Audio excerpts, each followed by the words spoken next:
Well, of course, morality is important to all of us, but in many of these conflicts, morality doesn't come conveniently divided into forces on one side that wear white hats and forces on the other side that wear black hats. This is certainly true in Darfur right now, where the government in Khartoum has unquestionably been committing the bulk of the gross abuses of human rights, committing genocide, as Secretary Powell once said, but the rebels are hardly free from blame, nor are they a cohesive force. When you say that national interest encompasses this broad abstraction, you've made national interest into an impossible abstraction as well. America saw this concretely in Somalia in 1993 with the 18 dead Rangers. That's a calculus. Any American president has to make a wrenching decision when he puts young Americans in harm's way. And morality doesn't all come down on one side in that calculation either. General Can I Hillier. add something just Go ahead. on the Darfur issue? Had we intervened in some capacity in 2003 and 2004, it would have been a far more simple scenario, more easily resolved before the rebel groups splintered.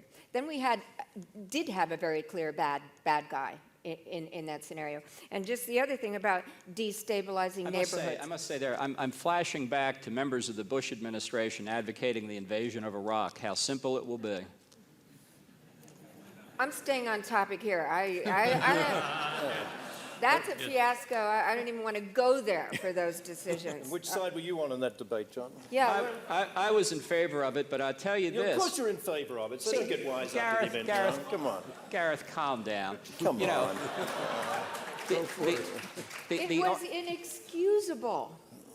The argument, see, this is an argument that essentially says the use of military force is best only when there's no national interest at stake. And when you think there is national interest at stake, you shouldn't use military force.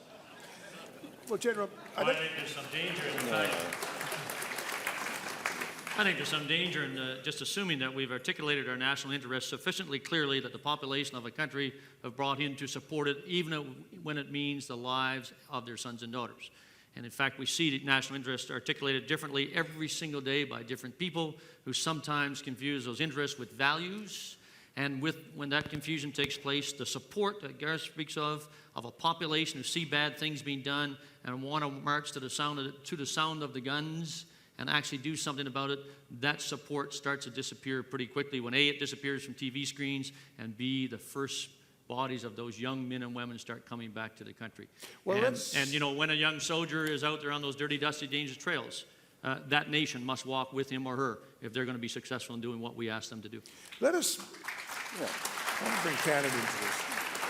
When it comes to protecting a civilian, an unarmed civilian population, I can't believe I'm alone, that I would volunteer with my children to protect. I'm not talking about overthrowing a government or shooting every kid on a camel. I'm talking about defending defenseless civilian populations. And what I would say to you is this: you would fail because you're coming at it from the heart. And what I'm saying is that a ruthless, pragmatic approach by an international community that needs the United Nations resuscitated. If President-elect Barack Obama can do anything at all to resuscitate that organization and give it some capability, when we actually have a vision for what we're going to do and a strategy that meets it, and when we have countries signed up beforehand with the proper nation-building tools. So far, the international community appears incapable of being able to do those things.